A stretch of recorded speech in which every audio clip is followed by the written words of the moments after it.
Hello, everybody, and welcome to Mrs. G's Storytime. We are reading the book Patricia St. Tells Her Own Story by Patricia St.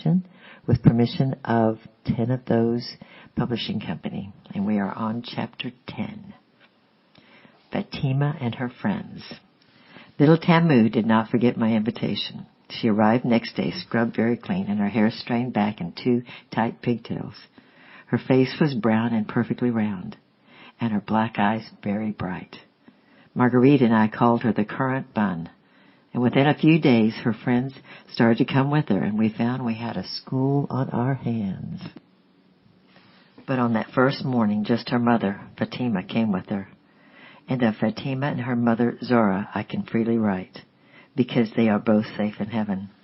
Fatima announced that she had come to work for us and proceeded to tell us her life story. When she was about 11 years old, she was married by her parents' arrangement to a middle-aged man she had never met. Her little son was born when she was about 13, but she did not know she was pregnant until quite close to term. The baby died, but Tamu was born 2 years later and grew to be the light of her eyes. But her husband was a disaster. He was a drug addict, and practically all the money he earned was spent on the weed. He would lie for hours puffing away, eyes half closed, while his wife and his daughter dug for edible roots on the mountainside, or simply went hungry. They were hungry when they arrived, and I needed help, for by this time parents and children were surging in, and although I could hardly pay her anything, for our finances were stretched to the utmost limit, I suggested they eat breakfast and lunch with us. I never regretted it. Fatima quickly became the cornerstone of the whole work. She chattered to us in Arabic and taught us the culture and the art of making a good meal out of practically nothing. And the children loved her and confided in her. Patients came to the house unafraid if she was there, while the villagers opened to her homely, down-to-earth presence. We had wondered how we had ever managed without her. From her point of view, however, we had some strange habits. Every morning we read and prayed together, and at first this was incomprehensible to her. Can an old cat learn to dance? Was her attitude. But Tamu loved the gospel stories, and gradually Fatima began to listen. That story about 5,000 people being fed from 5 loaves and 2 fish, for instance, that really made sense. And she asked for that one over and over again, and began to realize that God sometimes answered prayer. Then one morning she arrived sobbing bitterly and furiously angry. She had gone home the night before to find an empty house. Her husband had gone to another woman and taken everything they possessed. Blankets, cooking pot, everything. And she had no appeal apart from the bribes and influential friends, and of those she had none. She sat for a long time cursing him and calling him names and weeping. She never wished to see him again, she sobbed. Then why are you angry he's gone, I asked. I'm not crying for my husband, she replied angrily. I'm crying for my blankets. We shared what we could, and Marguerite stitched some curtains. The essentials of life were very cheap, and for a time she was, perhaps, happier without the man. But one day she arrived almost mad with grief, and this time there was no comforting her. Her husband had taken Tamu as a little servant, as his new wife was pregnant, and once again there seemed to be no appeal. It was not etiquette to visit the house of your ex-husband, and the only time she ever saw the child was at the well. These were miserable meetings, for Tamu looked thin and dirty, with sores on her head and her arms, and she cried to come home to her mother. And then the possibility of prayer dawned on Fatima, and she suggested that we ask God to bring her daughter back. To my weak faith, it seemed an unlikely event. The new baby was due, and little slaves of 7 are extremely useful. But we started to pray daily. I cannot remember for how long we prayed, but it was midwinter before the answer was given. Winter in that little town was a dreary season. The snow lay thick on the mountains, and pools of black slush gathered in the cobble street. The wind whistled between the houses, driving the sleet, and the little shacks on the outskirts leaked abominably. The children in their wet rags steamed and sniffed round the charcoal brazier, but they still had to go out and beg. On that cold night of wind and rain, I was glad to get into bed and go to sleep. But I was awoken by a loud knocking, and I ran to the window. A woman stood at the door, bowed with some heavy weight under her wrap, and beckoning frantically. I went down and opened the door. Fatima almost fell through it. She flung off her wrap, revealing Tamu, gasping and coughing on her back. There was no doubt that the child had pneumonia, so we propped her up with pillows and tucked her in bed. We gave her antibiotics and cough mixture and a hot drink, and she fell into a restless sleep. And then Fatima told her story. Neighbors had told her that her daughter was ill, and she was lying awake, grieving for her with the rain dripping through the roof, when she said she was suddenly conscious of a presence in the room. She could not tell how, but somehow she knew it was Jesus, and he said to her, "Go and fetch your daughter." Fatima explained that this was impossible. It was raining hard, and she could not go out alone in the dark, and it was against all convention to visit her ex-husband. But the presence and the voice persisted. "Go and fetch your daughter." So she got up and put her wrap around her and went out into the night. Arrived at the door, she stood for a long time listening. She could hear a child crying, but no one took any notice. In the end, she tried the metal ring, and to her amazement, the door was unlocked, and she stole inside. It took another long time to persuade herself that the house was empty except for her crying child, for at last she dared approach the bed and lifted Tamu onto her back. No one stopped her, for there was no one there. She hurried through the dark, silent streets to our house, like Peter freed from prison, wondering if it was all a dream. Her father never asked for Tamu again, and the incident was quite easily explained. He had gone away for a night on business, and his wife, who was very young and foolish, saw that Tamu was seriously ill. "If I am here when she dies," thought the poor creature, "my husband will say that I am responsible. It would be better not to be here." So she took her baby and herself off to her mother's house for the night. But what no one could explain was the presence of Jesus caring for that child and restoring her to her mother, and Fatima did not try to explain. She accepted what had happened in a matter-of-fact way, and it was probably at that point she decided to become a Christian. After all, if he could feed 5,000 with 5 loaves and 2 fish, nothing would surprise her anymore. She grew fast. She had a real hunger to learn and to share what she knew, and at some point along the way we started the women's meetings on Wednesdays. At first just a handful came haphazardly, and I suggested at 2 o'clock, but no one had a watch except me, and they turned up any time up to 7 o'clock.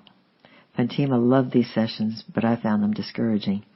The women were far more interested in why I was unmarried and what I had in my chest of drawers than in the gospel I tried to preach, and there were times when I felt like giving up. I remember talking to a friendly, smiling group and gradually becoming conscious of one woman only. She was a village woman. I had seen her before, but she gazed at me so intently, so drinking in all that I was telling her. I felt I was talking to her alone, pleading with her to understand and believe. I stopped and waited. Would she ask any question or show any signs of real understanding? She got up and came towards me. She started pinching me gently and feeling me up and down. And then she turned to the other women.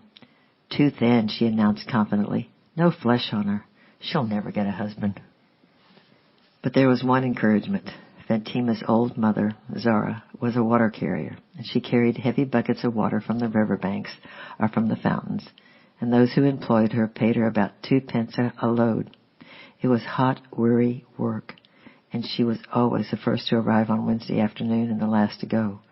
She would sit through the session after session, wide awake and talkative when the tea was brought in, but when the reading started she would yawn loudly.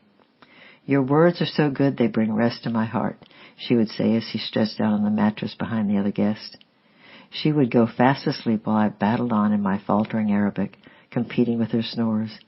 It was like having a noisy pig in the room, and it upset me quite a lot, and on several occasions I was on the point of asking her not to come.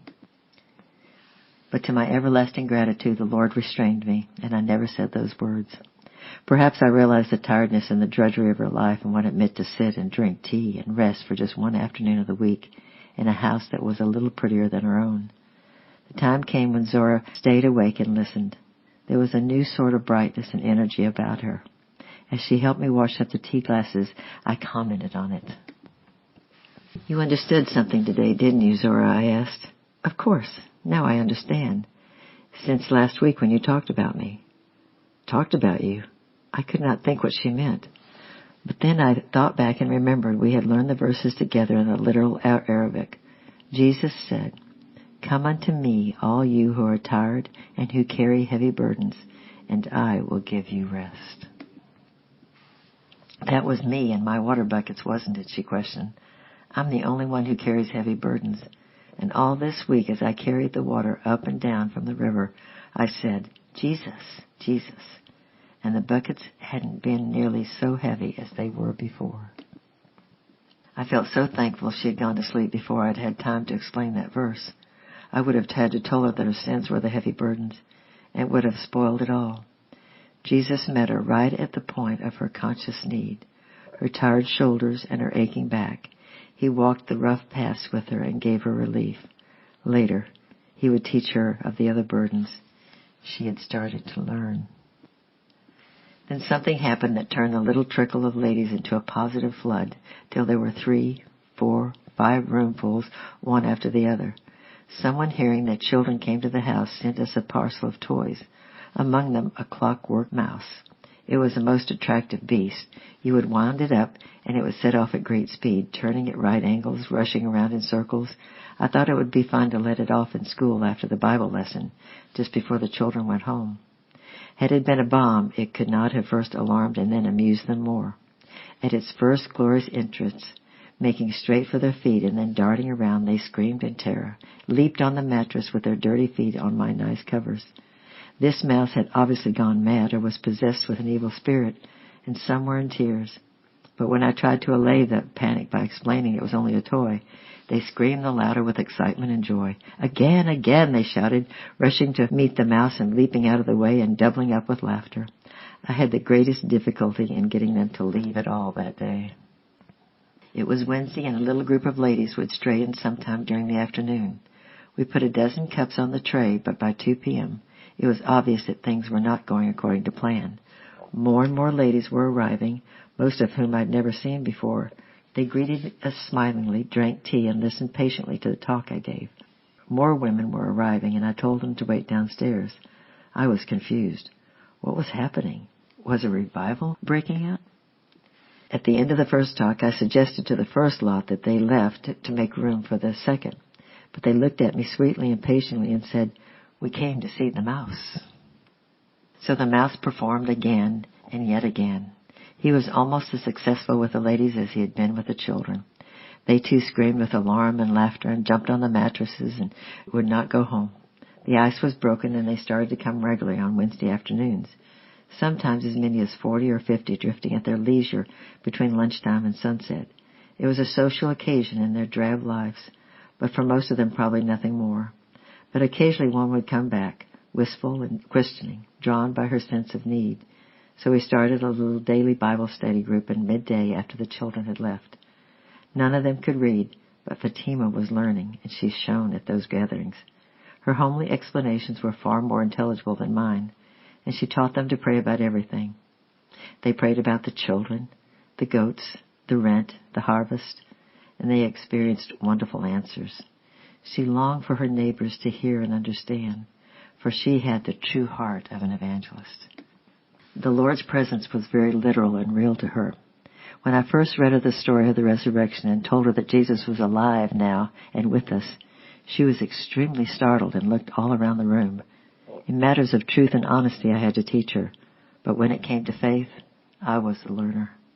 He was there unseen and could do whatever was necessary. Then came the time when I had to go down to the town in the valley, so I told the group not to come at midday the next day. Fatima looked at me in surprise. "But we can come alone," she said. "But none of you can read the Bible," I objected. "It doesn't matter," she replied. "We know the hymns, and we can pray." So I left her the key, and they gathered. I asked her the next day how they got on. "Oh, we had a wonderful time," she said. They obviously had not missed me in the least. "Tell me what you did," I said. "We prayed, we sang hymns, and I told them a story." "How many of you were there?" She counted on her fingers. "There were 7 of us. I, my mother, my daughter, our neighbor, and 2 of her friends, and the Lord Jesus in the midst. Yes, there were 7 of us." I remember catching the flu and becoming really ill. Marguerite had to leave because the government had refused to renew her visa. But Fatima and Zora and her friends nursed me with strange herbal remedies, oranges, spaghetti, and small fried sardines. I had a very high temperature and no voice at all, and on Monday I told Fatima to tell everyone the house was closed for the week, and there would be no school, no ladies' meeting, and no dispensary until further notice. It was Tuesday afternoon that she sat down beside me and broke the news. 2 ladies from the village came today, she said, and asked when the ladies' meeting was.